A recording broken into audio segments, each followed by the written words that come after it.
ओम नमः शिवाय। आज हम इस वीडियो में सोमवार व्रत कथा का श्रवण करेंगे। वीडियो की शुरुआत करने से पहले अगर चैनल को आपने सब्सक्राइब नहीं किया है तो चैनल को सब्सक्राइब करना ना भूलें। किसी नगर में एक धनी व्यापारी रहता था। दूर दूर तक उसका व्यापार फैला हुआ था। नगर के सभी लोग उस व्यापारी का सम्मान करते थे। इतना सब कुछ संपन्न होने के बाद भी वह व्यापारी बहुत दुखी था, क्योंकि उसका कोई पुत्र नहीं था, जिस कारण अपने मृत्यु के पश्चात व्यापार के उत्तराधिकारी की चिंता उसे हमेशा सताती रहती। पुत्र प्राप्ति की इच्छा से व्यापारी प्रत्येक सोमवार भगवान शिव की पूजा व्रत किया करता था और शाम के समय शिव मंदिर में जाकर शिव जी के सामने घी का दीपक जलाया करता था। उसकी भक्ति को देखकर माता पार्वती प्रसन्न हो गई और भगवान शिव से उस व्यापारी की मनोकामना पूर्ण करने का निवेदन करने लगी। भगवान शिव बोले, इस संसार में सबको उसके कर्म के अनुसार फल की प्राप्ति होती है। जो प्राणी जैसा कर्म करते हैं उन्हें वैसा ही फल प्राप्त होता है। शिवजी द्वारा समझाने के बावजूद माता पार्वती नहीं मानी। उस व्यापारी की मनोकामना पूर्ति हेतु शिवजी से बार बार अनुरोध करती रही। अंत माता पार्वती के आग्रह का देखकर भगवान भोलेनाथ को उस व्यापारी को पुत्र प्राप्ति का वरदान देना पड़ा। वरदान देने के पश्चात भोलेनाथ माँ पार्वती से बोले, आपके आग्रह पर मैंने पुत्र प्राप्ति का वरदान तो दे दिया, परंतु इसका यह पुत्र 16 वर्ष से अधिक तक समय तक जीवित नहीं रहेगा। उसी रात भगवान शिव ने उस व्यापारी के स्वप्न में आए और उसे पुत्र की प्राप्ति का वरदान दिया और उसके पुत्र के 16 वर्ष तक जीवित रहने का भी बात बता दी। भगवान के वरदान से व्यापारी को खुशी तो हुई, लेकिन पुत्र की अल्पायु की चिंता उसे खुशी को नष्ट कर दी। व्यापारी पहले की तरह सोमवार के दिन भगवान शिव का विधिवत व्रत करता रहा। कुछ महीने के बाद उसके घर में एक अति सुंदर बालक ने जन्म लिया और घर में खुशियां ही खुशियां भर गई। बहुत धूमधाम से पुत्र जन्म का समारोह मनाया गया, परंतु व्यापारी को पुत्र जन्म की अधिक खुशी नहीं हुई, क्योंकि उसे पुत्र की अल्पायु के रहस्य का पता था। जब पुत्र 12 वर्ष का हुआ तो व्यापारी ने उसे उसके मामा के साथ पढ़ने के लिए वाराणसी भेज दिया। लड़का अपने मामा के साथ शिक्षा प्राप्त हेतु चल दिया। रास्ते में जहाँ भी मामा भांजे विश्राम हेतु रुकते, वही यज्ञ करते और ब्राह्मणों को भोजन कराते। लंबी यात्रा के बाद मामा भांजे एक नगर में पहुंचे।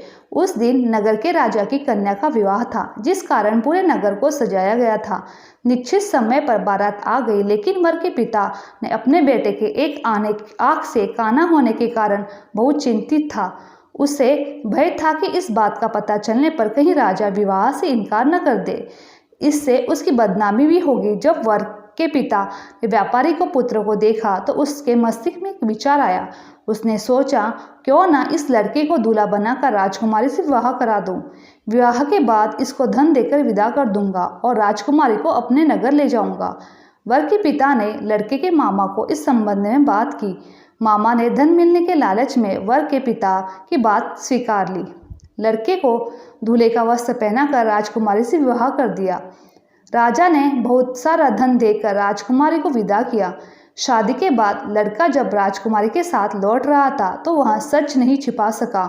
उसने राजकुमारी के ओढ़नी पर लिख दिया, राजकुमारी, तुम्हारा विवाह मेरे साथ हुआ है। मैं तो वाराणसी पढ़ने जा रहा हूँ।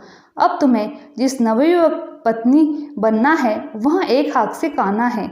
जब राजकुमारी ने अपनी ओढ़नी पर लिखा हुआ पढ़ा तो उसने काने लड़के के साथ जाने से इनकार कर दिया। राजा को जब यह बात पता चली तो उसने राजकुमारी को महल में ही रख लिया। उधर लड़का अपने मामा के साथ वाराणसी पहुंच गया। गुरुकुल में पढ़ना शुरू कर दिया। जब उसकी आयु 16 वर्ष की हुई तो उसने यज्ञ किया। यज्ञ के समाप्ति पर ब्राह्मणों को भोजन करवाया, खूब अन्न वस्त्र दान दिए। रात में वह अपने शयन कक्ष में सोने गया। शिव के वरदान के अनुसार शयनावस्था में उसके प्राण चले गए। सूर्योदय पर मामा मृत्यु भांजे को देखकर रोने पिटने लगा। आसपास के लोग एकत्र होकर दुख प्रकट करने लगे। लड़के के मामा के रोने के विलाप के स्वर समीप गुजरते हुए भगवान शिव और माता पार्वती ने सुन लिए। माता पार्वती ने भगवान से कहा, प्राणनाथ, मुझे इसके रोने के स्वर सहन नहीं हो रहे, आप इस व्यक्ति को कष्ट दूर करो। भगवान शिव ने माता पार्वती के साथ अदृश्य रूप में समीप जाकर देखा तो भोलेनाथ माता पार्वती से बोले, यहाँ तो उसी व्यापारी का पुत्र है जिसे मैंने 16 वर्ष की आयु का वरदान दिया था। इसकी आयु तो पूरी हो गई, माता पार्वती ने फिर भगवान शिव से निवेदन किया कि उस बालक को जीवन देने का आग्रह किया।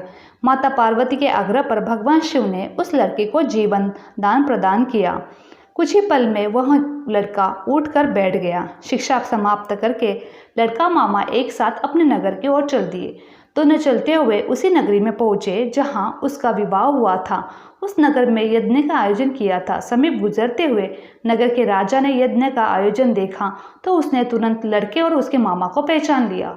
यज्ञ समाप्त होने पर राजा ने मामा और लड़के को अपने महल में ले गया। कुछ दिन उन्हें महल में रखकर बहुत सा धन वस्त्र आदि देकर राजकुमारी के साथ विदा कर दिया। इधर भूखे प्यासे रहकर व्यापारी और उसकी पत्नी बेटे की प्रतीक्षा कर रहे थे। उन्होंने प्रतिज्ञा कर रखी थी यदि उन्हें अपने बेटे की मृत्यु का समाचार मिला तो दोनों अपने प्राण त्याग देंगे। परंतु जैसे ही उसने बेटे के जीवित वापस लौटने का समाचार सुना तो वह बहुत प्रसन्न हुआ। वह अपने पत्नी और मित्रों के साथ नगर के द्वार पर पहुंच गया। अपने बेटे के विवाह का समाचार सुनकर पुत्र वधू राजकुमारी को देखकर उसकी खुशी का ठिकाना नहीं रहा। उसी रात भगवान शिव ने व्यापारी के सपने में आकर कहा, हे श्रेष्ठी, मैंने तो तेरे सोमवार के व्रत के कारण व्रत कथा सुनने से प्रसन्न होकर तेरे पुत्र को लंबी आयु प्रदान की है। पुत्र की लंबी आयु जानकर व्यापारी बहुत प्रसन्न हुआ। शिव भक्त होने तथा सोमवार का व्रत करने से व्यापारी की सभी मनोकामनाएं पूर्ण हुई। इसी प्रकार जो भक्त सोमवार का विधिवत व्रत करते हैं, व्रत कथा सुनते हैं, उनकी सभी इच्छाएं पूरी होती है। बोलो ओम नमः शिवाय। भगवान शिव की जय। माता पार्वती की जय। मेरी वीडियो आप लोगों को अच्छी लगी तो चैनल को लाइक, शेयर और सब्सक्राइब करना ना भूलें। आप सभी का धन्यवाद।